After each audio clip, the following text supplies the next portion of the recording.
315 and 314 for a shooting at Century Theaters, 14300 East Alameda Avenue. They're saying somebody's shooting in the auditorium.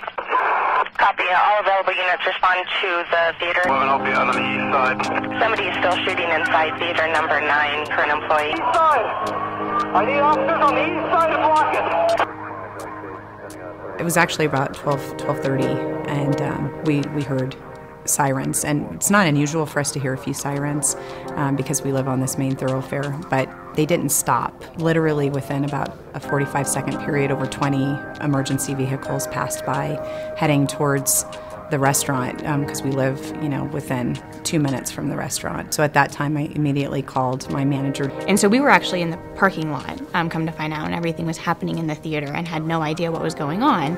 Karen called and was asking the questions about, do you guys get out the store okay? Do you have any idea what's going on? And I said, yeah, everything was fine when I walked out. And she started again telling me about the police officers and all the, the emergency vehicles she was seeing by her house. And I said, really truly come to think of it, they've been flying by my house since I got off work. At that time, I decided to go ahead and drive into the restaurant and see what was going on.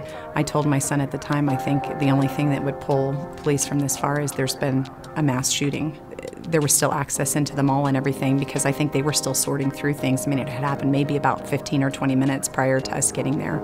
I don't think I can ever fully describe how many police cars and emergency equipment was in that area at the time. I mean, hundreds. And people that had been in the theaters were posting about their experiences, and somebody had put a link to the police scanner for the Aurora Police Department, and we heard the whole thing rolling out from them calling for emergency equipment. We knew which theater everything had happened in, the panic of everything that was going on. I just remember getting off the phone with her and just thinking about, this is our home.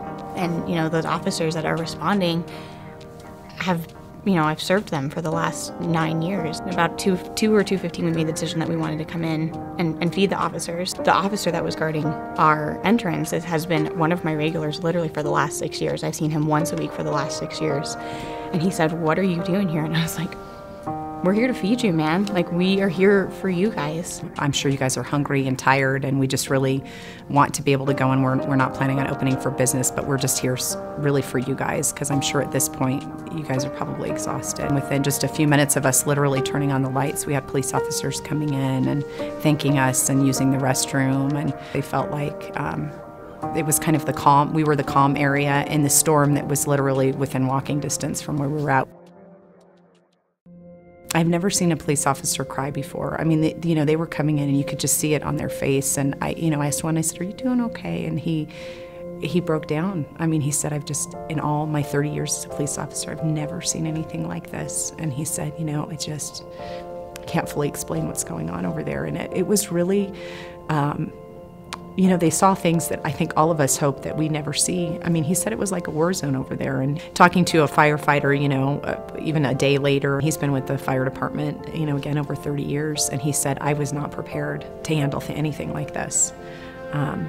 He said there are things that you just will never forget. And this is one of those things. And so when we were there, it wasn't about the food. It was a friendship. It was like we were here as friends to support them. Because we have always been that place for them to come to and know that they can be comfortable and know that they can get a meal and have that calm in the middle of their shift.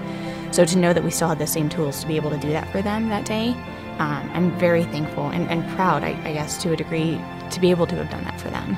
We had a lot of press saying, "Oh, thank goodness Chick-fil-A is here," literally just a few hundred yards from where the tragedy had occurred. Karen and her staff were already there working to take care of those in need.